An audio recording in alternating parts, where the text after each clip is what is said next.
नावे घालून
धर्म के Bye.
संसाराच्या नावे घालून या शून्य वाढता हा पुण्य धर्म केला हरिभजने हे धवळले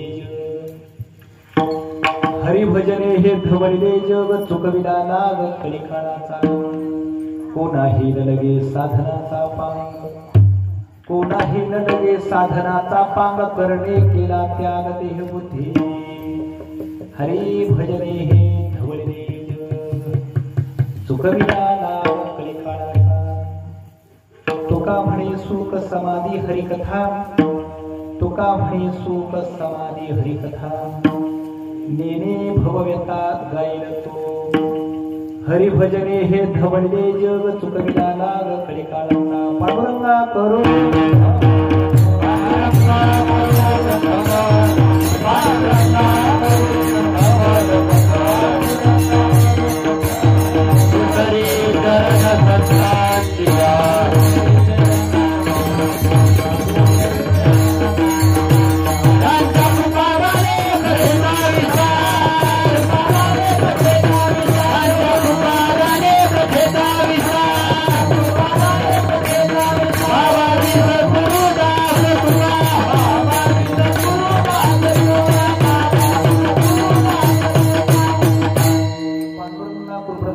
दुसरे चरण संतांची जगप्रपादाने कथेचा विस्तार बाबाजी सद्गुरू दास तुकाराम जयांची दिली स्मरण होई सकळ विधींच्या लिखाणाचे वंदू श्रीचरण श्री गुरूंचे समचरण सरोजम सांद्रणीलांबुदावम जगरण हितपाणी मंडलम मंडना तरुण तुलसे मालाम कंदरम कंजनेत्रम सदयध्वल हासम विठ्ठलम चिंतयामि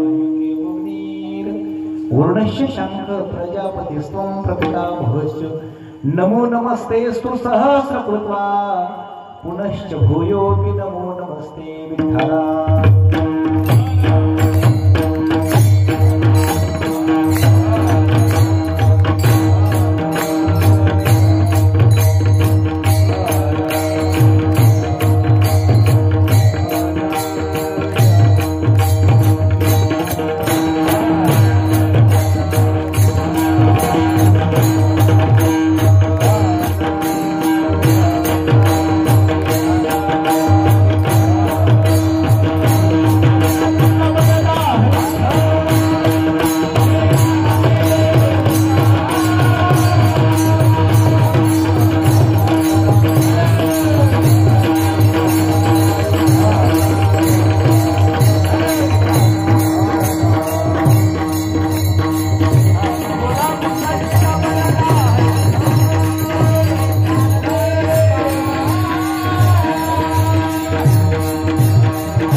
साकडे तुझन पडे जिने तुझे भक्तिवीन माई बापा जोडून या कर पायी ठेवितो माता तुका विनवी पंढरीनाथा रंगी ओढवावी रंगकथा पूर्वी मनोरथा माई बापा विठ्ठला विठ्ठला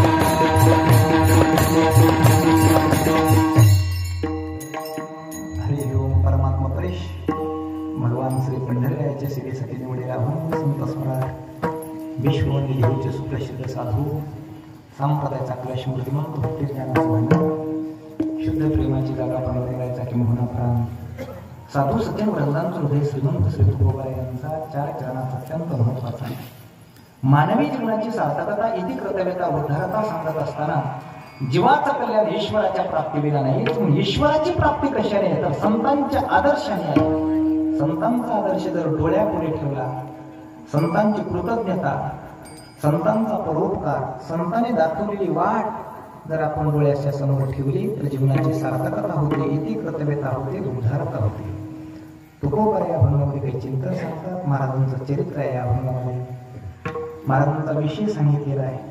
आनंदाची बातमी या अभंगामध्ये सांगितलेली आहे. आत्यंतिक दुःखाची निवृत्ती आणि परमानंदाची प्राप्ती भगवंताच्या चिंतनाने होते असंही तुकोबाराने चिंतनामध्ये सांगितलेलं आहे. संसार म्हटलं की दुःख आहे, दुःख म्हटलं की संसार आहे, अनिष्ट म्हटलं की संसार आहे, संकट म्हटलं की संसार आहे.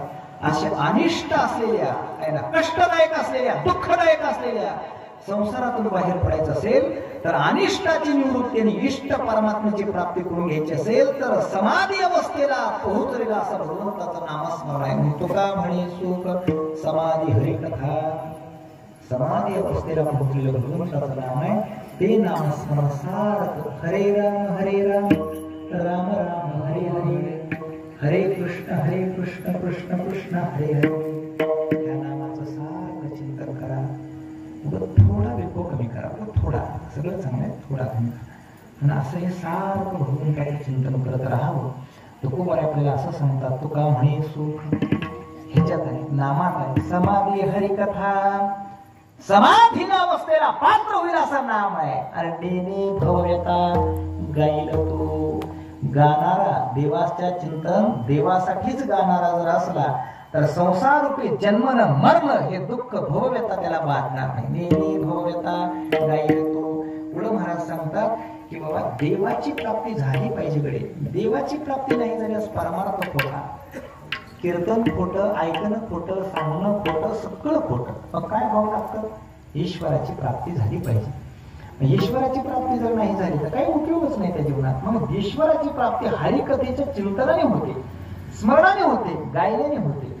आणि मग ही हरिकथेची कथेने ईश्वराची प्राप्ती होते. तेच त्या हरिकथेने होते का? नाही. मग काय करावं लागतं? इमानदारीने प्रपंचामध्ये आचरण केलं पाहिजे तर देवाची प्राप्ती होते. बस.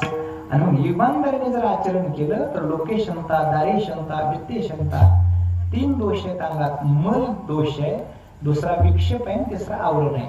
मल दोष म्हणजे काय? वाईट वासना. आणि वाईट वासना आणि ती वाईट वासना जीवनात निघून गेली पाहिजे त्याला मल दोष म्हणतात. दुसरा आहे विक्षेप.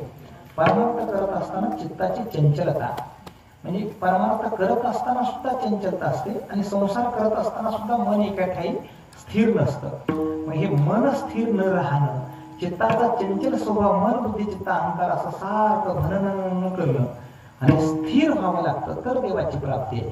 त्याला मन दोष, दुसरा विक्षेप दोष, मनाची चंचलता विक्षेप म्हणतात. आणि तिसरा आवरण दोष आहे.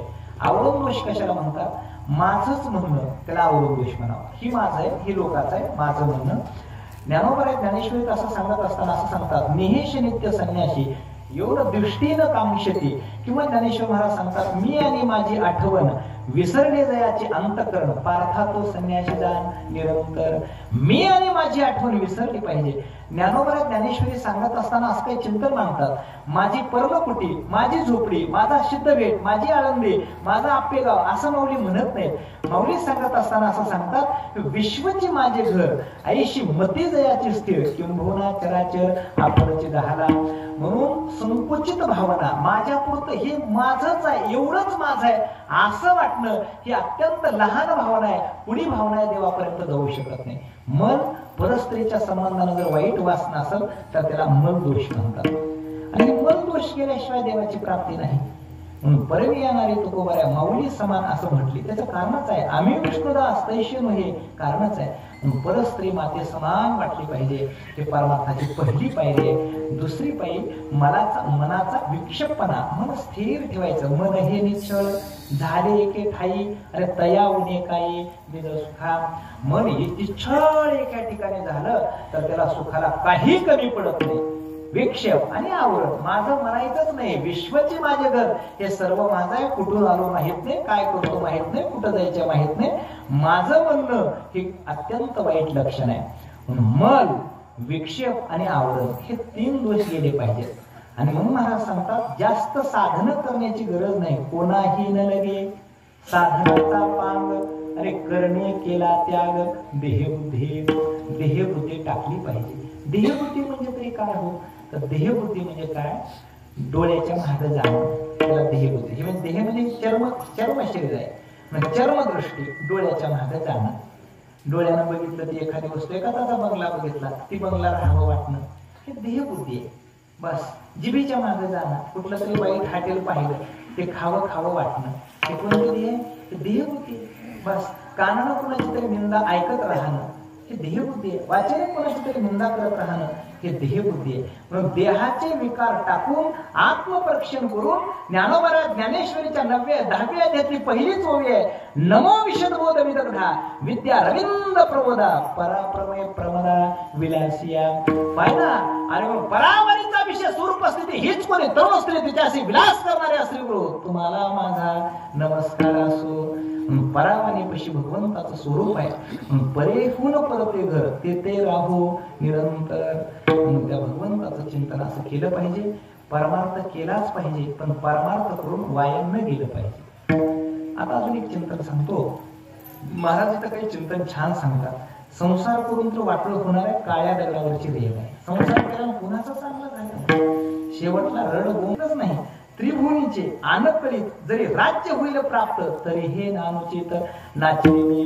का भगवान अर्जुन देवाला सांगतो, देवा या गोत्र गुरूंना मारून जर हस्तिनापूरची म्हणजे आताची राजधानी असलेल्या दिल्लीचंच राज्य काय, स्वर्गवरती उपाताळाचं जरी राज्य जरी दिलं असतं हे अनुचित उचित नाही. गोत्र गुरूंना मारून मिळालेलं राज्य आहे, अनुचित नाचेरे मी ते आचरण करणार नाही. त्याच्यासाठी काय कामाचं आहे देवा? देव म्हणतात करे राज्य कर.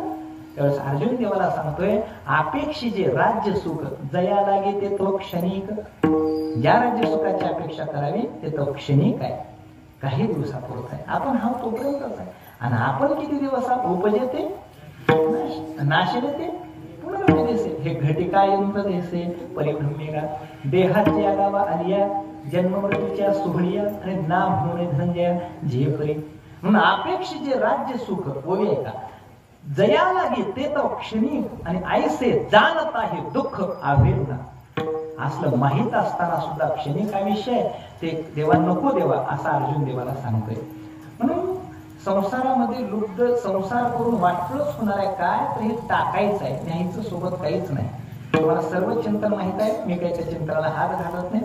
रावणासारख्याची संपत्ती जिथं तटली नाही तिथं तुमचं आमचं काय आहे. 5 लाख घरं पाषाणाची, 7 लाख घरं विटाची होती, कोटी घरं काश्यात तांब्याची होती, शुद्ध कांचनाची 7 कोटी होती. सांगा ते कवडी गेली नाही. 9 ग्रहाच्या पालत्या पायऱ्या होत्या. एखादा ग्रह जर प्रतिकूल अवस्थेत गेला तर संसाराचा चित्र बिघडतंय. राजा रावण सिंहासनावर बसत असताना 9 ग्रहाच्या पालत्या पायऱ्या तट तट तट तोडत जातो. तर रावण असेल राजा रावण. त्या राजा रावणाला बायका किती होत्या? किती होत्या बायका? किती? रावणाची होती. राजा रावणाच्या बैठकीत असले दिवे होते. बैठकीत किती दिवे होते? 18 लाख दिवे होते.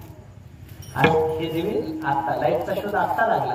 त्या राजा रावणाच्या बैठकीत 18 लाख दिवे होते. ती कशाची असते सांगा बरं, कशाची होती? 18 लाख. 18 लाख दिवेच्या बैठकीत असले 18 लाख दिवे अत्तर तेलाची होती. आपल्याला अत्तर केव्हा मिळते? 5व्या दिवशी देवी 7वी चेहरा ते ज्ञानोबा सांगतात. आणि 7वी कपाळावर अक्षर मारायला राहते जगावर. तिने एकदा कपाळावर अक्षर टाकलं की कोणाला बदलत नाही. काय गोरे फिटवणे. आणि ती 7वी रावणाला पाय दाबायला होती. काय धरणा होता इंद्रवाणी चंद्र छत्रधारी अशी अवस्था रावणाची होती. आणि असा रावण सुद्धा आहे ना, एवढा रावण श्रीमंत होता. आणि 7वी कवर पाय दाबत होती माहिती का? रावण झोपला की 7वी पाय दाबायला यायची आणि सकाळी उठला की 7वी पाय दाबताना दिसली पाहिजे होती. किती दिवस आणि किती युगापासून चालला होतो तुम्हाला माहित आहे? किती वर्षापासून, शेकडो वर्ष होऊन गेली त्याला. 7वी पाय दाबायला रावण झोपला की पाय दाबायचे, उठताना पाय दाबताना दिसली पाहिजे होती. आपण घरच्याला म्हणलं पाय ओढला दाबते का? भगवान काय त्या खंडोबाकर दाढी डोसकं नीट करण्याचं काम. एवढी श्रीमंती होती. पण तरी सुद्धा सांगा ते कवडी गेली नाही. आणि देहबुद्धीत अडकायचं नाही. देहबुद्धी म्हणजे इंद्रियाचा विलास करणं, इंद्रियाचे लळे पाळणं, डोळ्याचे लळे, कानाचे लळे पाळणं हे नाही करायचं.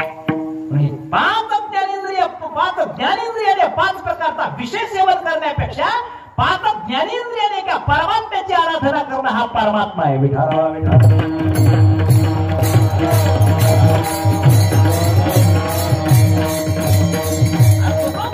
देवाला सांगत असताना देवाला म्हणतात देवा ते देवा किंवा मनाला देवाला सुद्धा असं म्हणतात, देवा आता ऐसा करी उपकार, देहाचा विसर पाडी मग आहे ना, देहाचा विसर पाडू दे देवा, तरीच हा जीव सुख पावे माझा, बरे केशराजा गडवाले.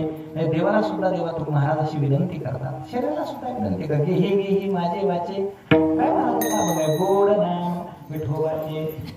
जिभेला आहे ना, जिभेला म्हणतात जिभे माय माझ्यावर उपकार कर, लोकांचं बोलणं करणे दुर्बुद्धी ते मना तुकोबराचा अभंग आहे. म्हणून बुद्धीने एकच करावं परमेश्वराचं स्मरण, बुद्धीचे वैभव अन्य नाही.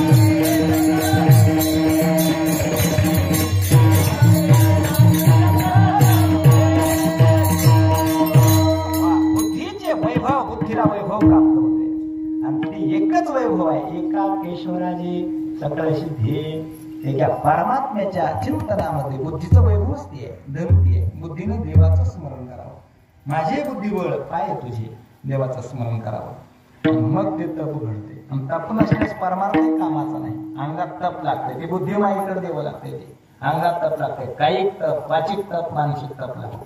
आणि तपेविन दैवत तिथल्या विना प्राप्त गुजविन हे तपोन सांगितले.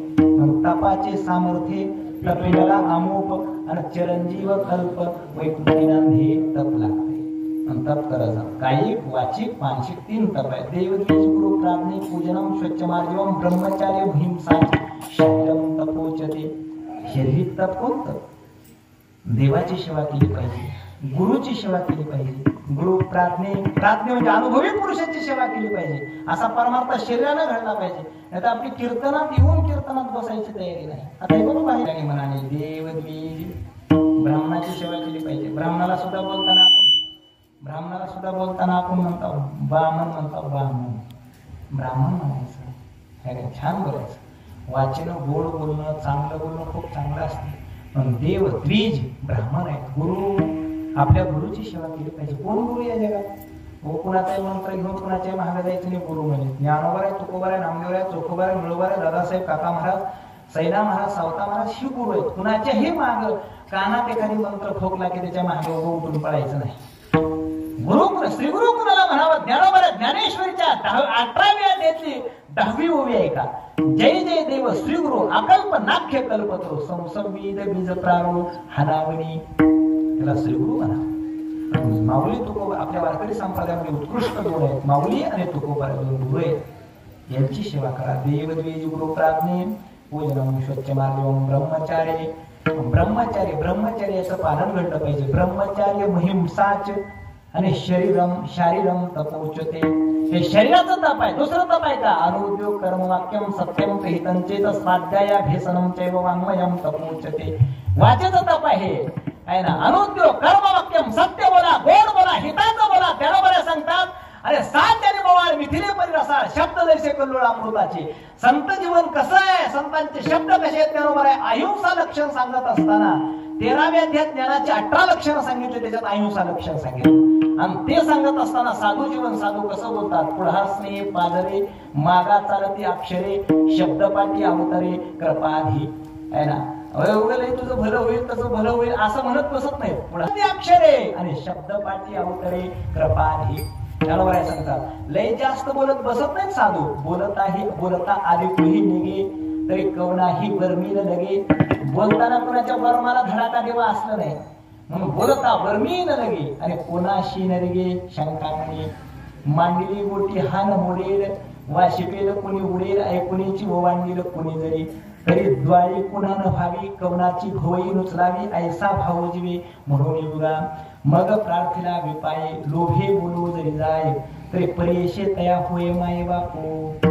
साधू जास्त बोलत नाही कुणाचा वर्मावर घाव घालत नाहीत, दुसऱ्याचा अन्याय सहन करतात, त्याचं नाव साधू आहे. भूतदया गाई पशूचे पालन, त्याला साधू म्हणा, असा साधू आहे. आणि एखाद्याने जर प्रार्थना केली, बाबा तुम्ही आमच्यासाठी बोला, कृपेचा छत्र आहात तुम्ही म्हणून जर विनंती केली, तर साधू मग प्रार्थना केल्यास बोलणार. मग प्रार्थीला विपाय लोभे म्हणजे त्याच्या प्रेमापोटी.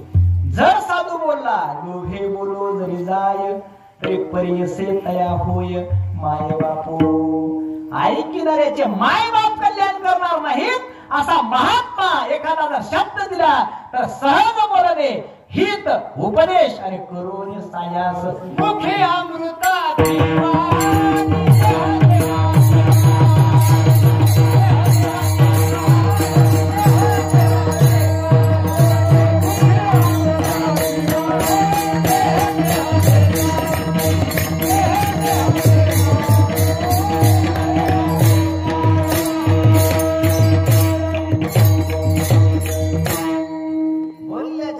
असं बोलतात. मुखी अमृताची वाणी, देहे देवाचे कारणे, सर्वांग निर्मळ चित्त जैसे गंगाय, अशी त्याची वाचे.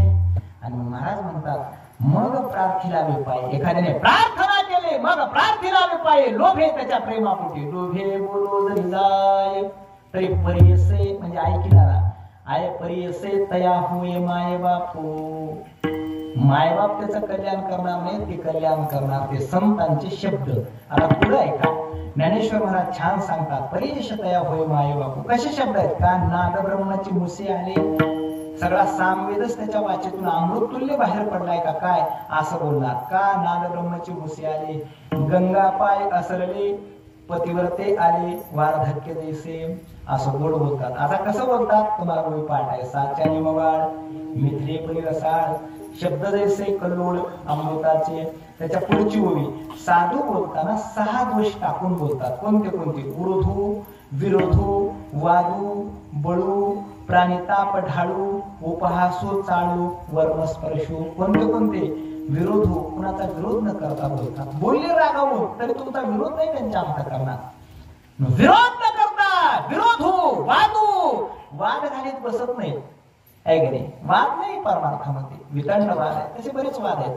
विरोधू वादू वाद करत नाहीत. विरोधू वादू बळू ताकदीवरला बोलत नाहीत, अंगात ताकद आहे म्हणून बोलत नाहीत. वादू बळू आणि प्राणिताप, कुणाला तर ताप द्यावा असं नाही. प्राणिताप ढाळू आणि उपहासू, कुणाची तर उपासना उलटच करायचा छळ. उपहासू चळू वर्मस्पर्शू आहे ना, आणि हे सगळं टाकतात. वृद्धू वादू बळू प्राणिताप ढाळू उपहासू चाळू वर्मस्पर्शू. पुढे का आटू वेगू विंदाणू आशा शंका प्रकरणू, हे संन्याशिले आवडू जीवाच्या. आणि त्याला संत म्हणा, ती वाचा देवापर्यंत पोहोचते असं साधू बोलतात. मग ती असं जर आपण हे वाचेचे 6 दोष टाकून जर जीवन जगलं तर आपल्या वाचेचं तप होते. आणि वाचेचं एकदा तप झालं ज्ञानोबा सांगतात, सत्य बोलण्यानं, खरं बोलण्यानं, गोड बोलण्यानं, हिताचं बोलण्यानं वाचेचं तप होते. आणि एकदा वाचेचं तप जर झालं तर ज्ञानेश्वर महाराज सांगतात, ज्ञानेश्वरी सारखा ग्रंथ लिहिला वाचेच्या तपावर. वाचे सत्यवादाचे तप, वाचे केले म्या बहुत कल्प. सत्यवादाचं तप करत जावं. लाख रुपयाला डुबलो हरकत नाही, 10 लाखाला डुबलो हरकत नाही. एकदा टाकलेला शब्द माघारी घ्यायचा नाही. संध्याकाळी म्हैस घेतली, सकाळी म्हैस घेतली, ठावची नाही बापाचा कामा असा. तर युद्धभूमी कुरुक्षेत्रावर जात असताना देव म्हटले होते, माझं सगळं सैन्य एका बाजूला आहे, मी एका बाजूला आहे, पण मी न धरे शस्त्रास्त्र, मी शस्त्रास्त्र धरणार नाही. म्हणणाऱ्या भगवान श्रीकृष्णाने ओम पूर्णमद पूर्णमिदं पूर्णापूर्णमुदच्यते पूर्णश्च पूर्णमादाय पूर्णमेवावशिष्यते. मी शस्त्र न धरणाऱ्या म्हणणाऱ्या भगवान श्रीकृष्णानं अर्जुनासोबत जेव्हा भीष्माचार्याचं युद्ध लागलं तेव्हा भीष्माचार्य पितामह काळासारखे कृतांत झाले. आणि भीष्माचार्याने एका बाणाने अर्जुनाचा मुकुट उडवला, दुसऱ्या बाणाने हातातलं तुल्य धनुष्य तोडून टाकलं, तिसऱ्या बाणाने त्या रथाचा आग तोडून टाकला, चौथा बाण मस्तकात मारला. अर्जुन मूर्छित पडला. रथात पडल्यावर देवाने त्या रथाचं तुटकं चाक घेतलं आणि भीष्माचार्याच्या अंगावर धावले. पितामह भीष्माचार्य म्हणतात, देवा मी आता तुमच्यासोबत युद्ध करणार नाही. का? तुम्ही लबाड आहात. तुम्ही युद्धभूमी कुरुक्षेत्रावर येताना मीनधरी शस्त्रास्त्र म्हणता, आता सुदर्शन घेऊन माझ्या अंगावर धावता. देव म्हणले माझ्या भक्तावर संकट आल्याच्या नंतर मी काही करू शकतो. आणि मग म्हटल्याच्या नंतर भीष्माचार्य म्हणतात, जर असं काही करू शकता ना, पण लवाड बोलणाऱ्या माणसाला दोन बापाचं म्हणतात अशी शिवी देतात. म्हणजे आता माझ्या अर्जुनाला वाचवायचंय, त्याच्यामुळे आता दोन बापाचा म्हण, नाहीतर मग काय म्हणायचंय ते म्हण. कोणी म्हणती तमापासून, कोणी म्हणती नंदाचा, कोणी म्हणती वसुदेवाचा, आणि ठावच नाही बापाचा. भक्ताला राखण्यासाठी देवाने ही शिवी सहन केली.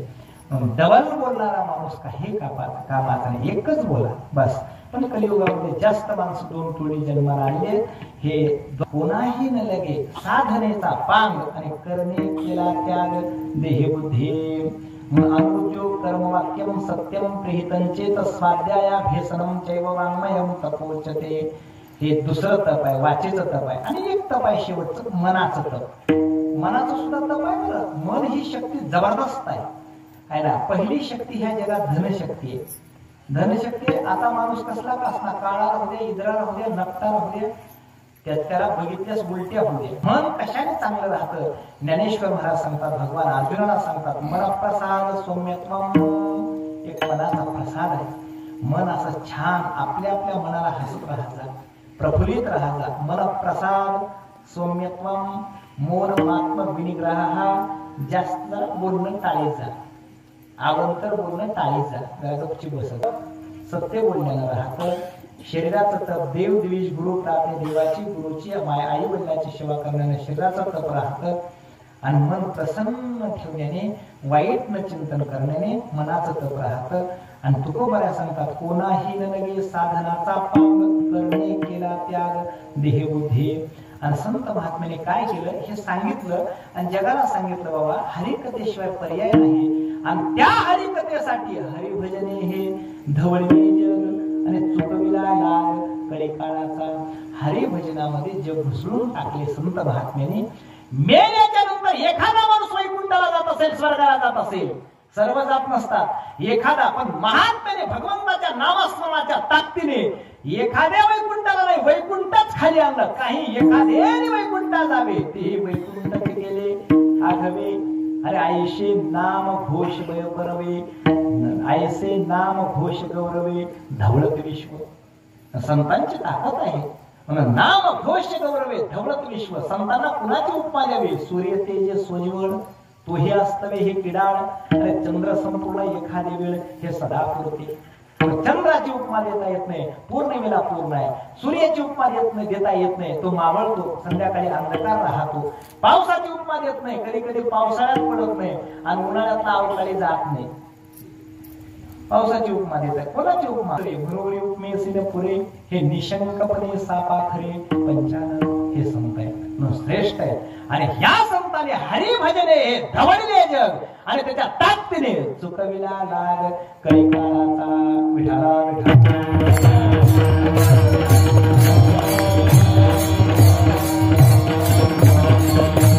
आता भय नाही ऐसे वाटे जीवा, आता भय नाही ऐसे वाटे जीवा.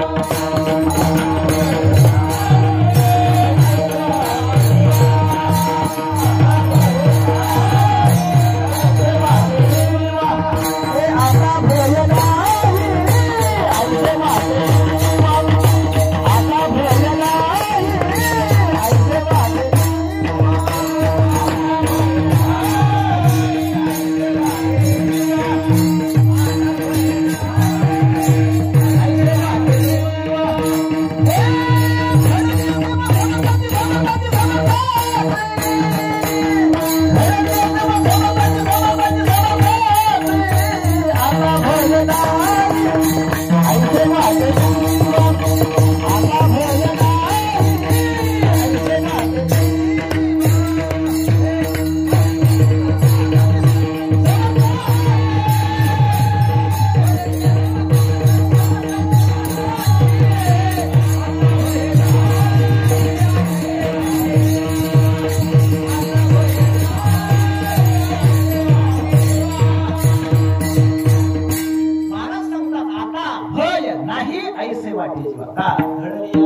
लाग करे काळाचा लाग चुकलेला भगवंताच्या चिंतनाने. जगाच्या काळाचा लाग जगा काळ खाय आम्ही दिला माता माय. अरे जगाच्या काळाचा लाभ चुकवण्यासाठी स्वतःच्या संसाराचं काय केलं अभंगाच्या पहिल्या चरणात. संसाराच्या नावे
स्वतःच्या संसाराला पाणी वाहिलं आधी आणि मग सांगितलं परमार्थ लोकांना.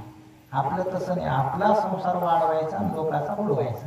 आणि हे येर विश्वभरी आदरा मूर्ख जायचा. मायबापाची सेवा करी जा मंडळून घरी. आणि मायबापाची सेवा लेकर घेऊन यायचा कीर्तनाला. तरुण पिढी कीर्तनाला आली पाहिजे. तरुण नाही पिढी पुन्हा पार शेवटला कीर्तनाला. ज्ञानोबा म्हणले ही परमार्थ म्हणजे काही आदळून यायचा परमार्थ आहे. आपटून आपटून आपटून शेवटला यायचा परमार्थ नव्हे. परमार्थ इतका मोलाचा आहे. दंड थोपटून तारुण्यात परमा यायचा. इंद्रियात ताकद आहे, विशेष शिल्लक आहे आणि लाख दिवसात पाणी काढण्याची ताकद आहे. तोपर्यंत परमार्थात आहे. वही परमार्थाचं खरं सत्व आहे. विठ्ठल विठ्ठल.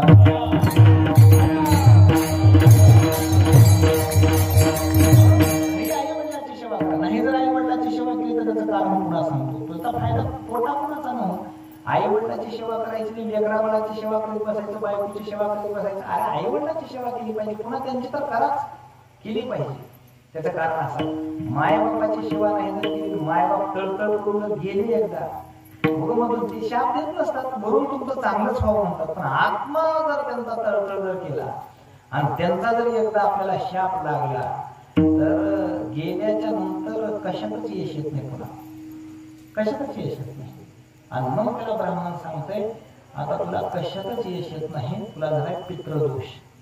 आणि ते कुठं निघून काढावं लागतंय नाही त्रिंबेक्षला. तिथं जावं लागतं. इथं मायाबापाला तांब्यावर पाणी दिलं नाही आणि तिथं गेल्या ब्राह्मण सांगते आमचा नारायण नागवडी करायचे.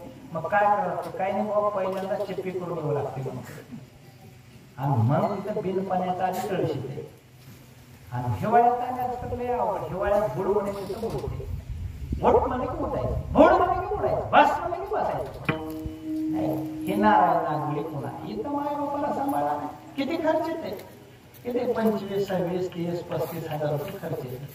तरी 5-50 रुपयाची फळं माईला देतास का? नाही. बापाला विचारलास का काय आहे का नाही असं तसं झडप देऊन बाप मेला. फोर व्हीलर मध्ये फॉर्च्युनर मध्ये कुत्री घेऊन हिंडलास, माय बाप आहेत का? नाही. पुन्हा भक्ती सगळं आहे. ज्ञानेश्वर महाराज सांगतात घरी माता पिता धड मुली नाही संसारात आणि हे विश्वभरी आदरा मूर्ख जैसा. हे संसार असणार नाही, हे माया आहे सगळं. हे केलं पाहिजे. आई वडिलांची सेवा करा, भावाची सेवा करत जातात. सगळं लग्नाला गाव होतं. भाऊ दिसणार हा मरण गुरु आहे पण भावाला सांगत नाही मला. ज्ञानेश्वर महाराजाची आई वडील गेल्याच्या नंतर माऊलीची बहीण होती. ती कोण होती? मुक्ताई. आणि ती बहीण आई वडील गेल्याच्या नंतर आई झाली होती. आद्य त्रय जननी देवाची मुक्ताबाई नमो त्रिभुवन पावनी आणि आद्य त्रय जननी देवाची. हे 3 देवा देवाची आद्य जननी म्हणजे मुक्ताई, 3 भावंडाला जन्म देणारी सुद्धा मुक्ताई. तो विषय वेगळा असेल. बहीण सांभाळा, आई वडिलांची सेवा करा, भावासोबत प्रेमानं राहत जा. रामायण तुम्ही महाराष्ट्रामध्ये आहात आणि म्हणून रामायण महत्वाचं. भारतासारखा देश, महाराष्ट्रासारखं निवासस्थान, ज्ञानोबा तुकोबाराच्या वाङ्मयाची संगती याच्यापेक्षा श्रेष्ठ काय आहे? विठाला विठा.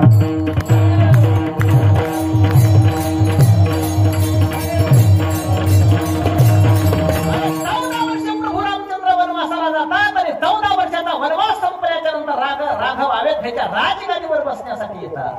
अरे सूर्यवंशाचे कुलगुरु वशिष्ठ ऋषी, वशिष्ठाने असं ठरवलंय रामाला राज्याभिषेक आहे आणि राज ऋषी भरताला युवराज्य पद आहे. राम राजावर बसणार आहे. या राम राज्य अभिषेकाचा सोहळा ब्रह्मांडात आनंद न मावणारा झालेला आहे. देव दानव ऋषी मुनी सर्वांना आनंद झालेला आहे. प्रभू रामचंद्र आता राजावर बसणार आहे आणि युवराज्य पद राज ऋषी भरताला द्यायचे. भरत दिसत नव्हते, भरत सापडत नव्हते. आता भरतच नसल्यास रामाचा तरी राज्याभिषेक कसा करायचा? युवराजच नाही ना, कसा करायचा? भरताचा शोध इकडं तिकडं पाहता दिसत नाही. हनुमानजीला बोलवतात, तुम्ही शोधण्याचं काम चांगलं करता हनुमंतराया, माझा भरत दिसत नाही, भरत कुठे पहा. हनुमंतराया सगळे अयोध्या नगरीत पाहतात, भरत दिसत नाही. हनुमंतराया सूक्ष्म रूप धारण करतात, इकडं तिकडं पाहतात, दिसत नाही. शेवटी सूक्ष्म रूप धरतात. अरे रामाचं जे राज्य सिंहासन होतं त्या सिंहासनाच्या खाली पाहतात तर राजऋषी भरताच्या डोळ्यातून अश्रू आहे. धार धार धार भरत रडत आहे. हनुमंतराया राजऋषी भरताचे अश्रू पुसतात आणि विचारतात, ज्या राघवाचा प्रभू रामचंद्राचा राज्याभिषेकाचा सोहळा ब्रह्मांडात आनंद देतोय, तुझ्या डोळ्यात अश्रू कसा काय? अरे ज्या राम राज्य अभिषेकाच्या सोहळ्याने पाहण्यासाठी विश्वला येत आहे, तुझ्या डोळ्यात भरता अश्रू कसा काय? राज ऋषी भरताचे उद्गार आहेत. हनुमानजी ऐका, माझ्यासारखा दुर्दैवी, माझ्यासारखा पापी भरत जन्माला आला नसता तर प्रभू रामचंद्राचा राज्याभिषेक आज होत होता ना, ह्याच्या अगोदर 14 वर्षांनी अगोदर झाला असता. 14 वर्षाच्या राज्याभिषेकाला आडवा येणारा मीच भरत पापी आहे म्हणून माझ्या डोळ्यात अश्रू आहे.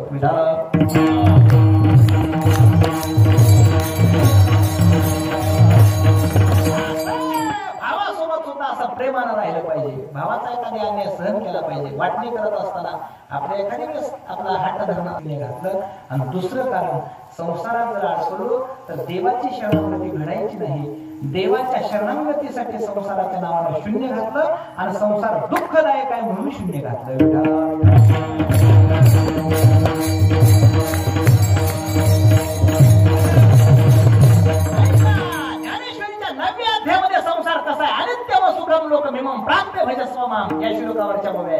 ज्ञानेश्वर महाराज सांगतात, बाबा या लागे शतजर्जर नावे रिभूनी शिंदकी विभावे आणि कैशेने उघडी असावे शस्त्र बसे. बाबा एक नावेला म्हणजे जहाजेला एक छिद्र असलं तर जहाज बुडते. एक छिद्र असलं समुद्रात नाव गेली, जहाज गेली, बुडते का नाही? आणि कैसेने उघडी असावे शस्त्र बसे. ते पुढून तलवार घेऊन येऊन आले पुढं आणि ह्यानं उघड्याचा अंगाला त्याच्या अंगावर चालले. म्हणून किती 9 माणसासोबत कधी वैर करायचं नाही. शस्त्री ते 2 माणसं सांगतो. शस्त्री ज्याच्या हातात तलवार आहे, बंदूक आहे, त्याला म्हणा बंदूक आहे, वाचायचा असतो. साहेब थोडी नदी गेली केवी पांडवा, अरे तेवी लोका येऊन सोपद्रवा केवी नही जेवाची. अरे एखाद्याची झोपडी आहे आणि झोपडीत आग लागली झोपडीला, ती मध्ये झोपलाय मालक आणि कोपटाची झोपडी आहे. मजल भरसा भरवसा सुखाचा नातरी विद्या की वैसा या प्राणी सैसा मजल भरसा भरवसा सुखाचा. आता पुढं माऊली सांगतात, म्हणून भोके जात जे तुले ते एका देहाची किया लागले आणि देह तवासे पडले काळाचे कोणी. सगळे भोग या देहाला लागले आणि देह कुठं काळाच्या तोंडात आहे ना. कपडे घालावं घरात, सोनं घालावं घरात, फॉर्च्युनर सारख्या गाडीने फिरवावं घरात, येशी सारखं सगळं सुंदर असं घर असावं. स्वतःची सुविधा घरात सगळं आनंद असावा ह्यालाच्या देहासाठी आणि देह कुठं आहे काळाच्या तोंडात आहे. ज्ञानोबा किती छान सांगतात, अरे इथं सुख नाही सगळं दुःख आहे. ज्ञानोबा असं सांगतात, अरे जे तिथं चंद्र क्षयरोगी, अरे या मृत्यू लोकातल्या चंद्राला क्षयरोगाचा डाग आहे. सूर्य मावळण्यासाठी जन्माला येतो आणि तुझ्या घरला जी जी सुख येतात ना, सुख नाही, सुखाचे कपडे आहेत त्याला, आणि मधून दुःख भरलंय आहे ना. सुखाला सगळे विचार करते, पण दुःखाला कुणी घेत नव्हतं. दुःखानं सांगितलं सुखाला, भावाला, भावा अरे सुख म्हणलं की लोक अप्रूव करतात, आणि मग लागे दुःख व्हावे ऐसे कोणी जिभेना भावे. मला दुःख व्हावं असं कोणी कल्पना करत नाही. मग काय करावं? काय नाही, माझ्यावर उपकार कर, मी दुःखच देणार लोकाला, पण तुझे कपडे दे, माझा स्वीकार करतील, आणि सुखाचे कपडे बघून स्वीकार केले की मी त्याला घरला जाऊन दुःख देणार. लोक म्हणते लग्न झाल्यास घरला सुखानं हो, लक्ष्मी आली. काळाची तोंडी घातली दुनियाची हुंडी, माशी जवळ पाखांडी तव हे सरे सगळं काळाच्या तोंडात आहे. आणि सगळं काळाच्या तोंडात असताना कशी झोप लागली, कशी वाढदिवस साजरे करू नये.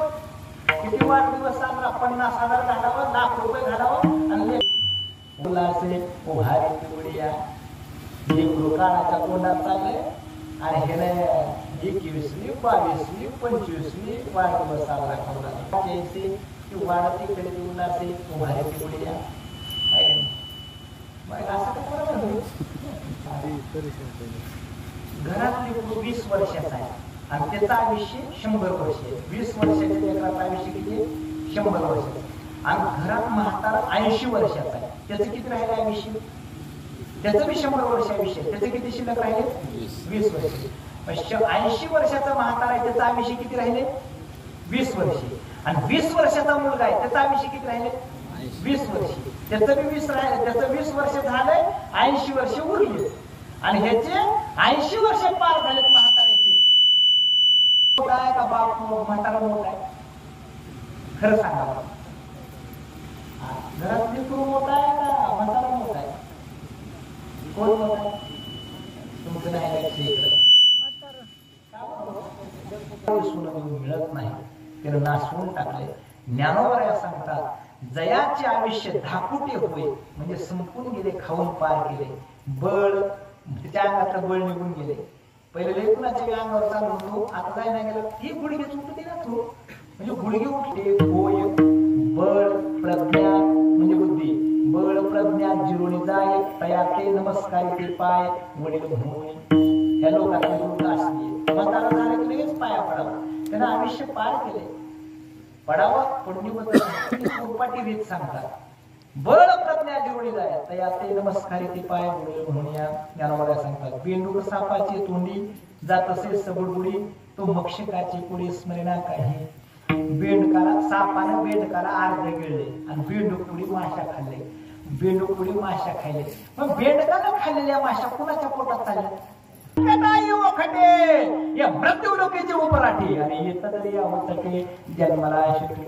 झडझडोनी महिला हे भक्तीचे वाटे लाग, जे पावस्या व्यंगणी धाम माझे विठाला.